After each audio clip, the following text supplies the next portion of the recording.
सृष्टि जी, मेरा आपसे सवाल ये था कि पिछले फेस्टिव सीजन के मुकाबले इस बार आपको किस तरह का रिस्पांस मिल रहा है?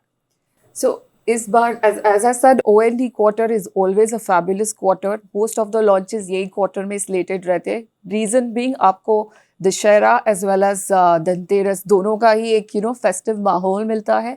And there is also that 16 days का पितृपक्ष का एक section हो जाता है जहाँ पे कि transactions literally नहीं होते. Visits भी बहुत drop off हो जाते हैं.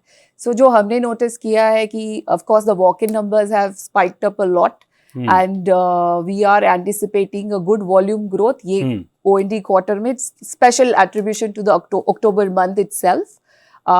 And also in terms of Mumbai market overall, last year जैसे मुंबई मार्केट ने पूरे साल में 1 लाख करोड़ किया था. ये जो जून के मंथ में एक रिपोर्ट आई थी उसमें ये कहा गया था ऑलमोस्ट 60% हो चुका है और ये साल का एंटिसिपेशन है 1,35,000 that kind of a number.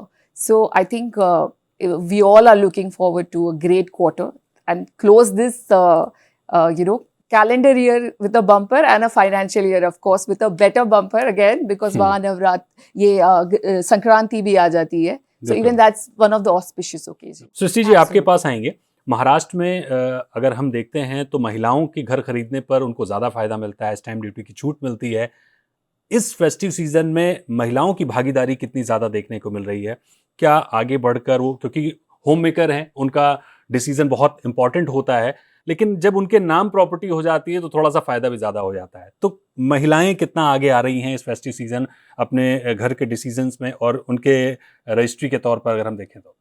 C actually जो डेल्टा है स्टैम्प ड्यूटी का फॉर लेडीज फर्स्ट ट्रांजैक्शन पे 5% पे एक 1% का इंसेंटिव मिलता है. अगर आप हमारे प्रोजेक्ट्स की बात करें पैराडाइम रियल्टी की तो जितना हमारे यहाँ जो डेटा दिखता है कस्टमर्स जो फीमेल कस्टमर्स है जो सोलो ओनर्स है वो रेंज एक्चुअली बहुत बड़ा नहीं है. वो 7 to 8% का रेंज होता है. And whether I call it luxury or whether I call it for the affordable segment as well.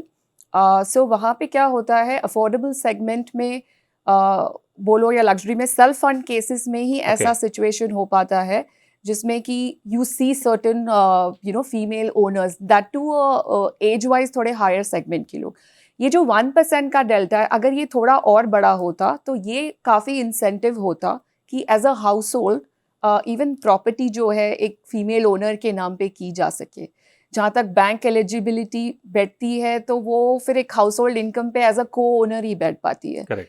अगर solo owner as a lady owner रहना है तो उस केस में वही है थोड़ा मोर मेच्योर्ड ऑडियंस आपको देखने मिलता है. And I would only appeal कि ये जो फेस्टिव सीजन्स में स्पेशली अगर गवर्नमेंट ये सब इंसेंटिव्स को थोड़ा और ल्यूक्रेटिव कर दे फीमेल बायर्स के लिए, जैसे एक डिस्काउंट जैसे जो 5% है स्टैम्प ड्यूटी उसको एक may be for a month और 2 months एक कुछ और बेनिफिट दे दे वहाँ पे तो ये सही में स्पाइक करेगा वॉल्यूम्स को. सृष्टि जी, आपसे मेरा सवाल ये होगा कि अक्सर हम देखते हैं कि जो रियल स्टेट भारत में क्रिएट कर रहे हैं, अभी कुछ दिन पहले नेटकॉन हुआ था, हम वहाँ गए, हमने वहाँ का जो डेवलपमेंट देखा और भी कंट्रीज़ में जिस तरह से रियल स्टेट बढ़ता है, क्या हम उस तरह से बढ़ रहे हैं? ठीक है, इंफ्रास्ट्रक्चर डेवलपमेंट हो रहा है, लेकिन इंफ्रा के साथ क्या हम मैच कर पा रहे हैं? क्योंकि रियल स्टेट डेवलपर्स तो अपने लिए बहुत अच्छा कर देते हैं, आप बहुत अच्छा प्रोजेक्ट बनाते हैं, सारी चीज़ें अच्छी होती हैं, लेकिन शायद उस तरह का आपको सपोर्ट नहीं मिलता इंफ्रा की ओर से. वैसी सड़कें नहीं मिलती हैं, वैसे सीवर नहीं मिलते हैं, वैसे ब्रिजेस नहीं मिलते हैं, मॉल पार्क नहीं मिलते हैं, तो उसके साथ वो मर्ज नहीं हो पाता है प्रोजेक्ट.